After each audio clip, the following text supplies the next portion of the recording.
দেশের ক্ষমতায় চলে আসলো। ভারতবর্ষে দুর্ঘটনা, বিপদ হয় নাই। আপনারা লক্ষ্য করে দেখবেন, জাতির জনক মহাত্মা গান্ধীকে কোন মুসলমান হত্যা করেনি। ওই আরএসএস নাথুরাম গডসে হত্যা করেছিল। রাজীব গান্ধী মাননীয় প্রধানমন্ত্রী, তাকে কোন মুসলমান হত্যা করেনি। ইন্দিরা গান্ধীকে কোন মুসলমান হত্যা করেনি। মুসলমানদের নামে ভাগ্যের পরিহাস।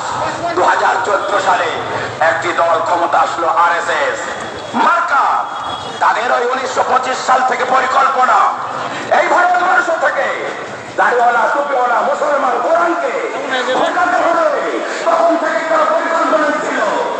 2014 সালে ক্ষমতায় আসার পরে 2024 সালে তার পরিকল্পনা বাস্তবায়ন করতে লাগলো।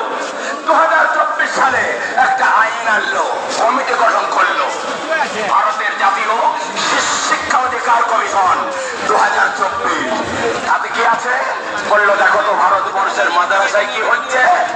ওই বিজেপি মার্কা কমিশন কদিন ঘুরে ঘুরে বলল, আমরা ভারতবর্ষের মাদ্রাসা ঘুরে ঘুরে দেখলাম, ভারতবর্ষের মাদ্রাসায় শিক্ষা হচ্ছে তা ভারতের ভাবধারার বিরুদ্ধে।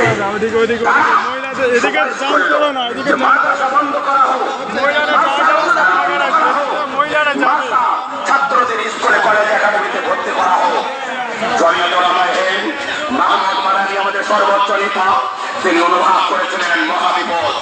সঙ্গে সঙ্গে তিনি না করে সর্বোচ্চ ন্যায়ালয় সুপ্রিম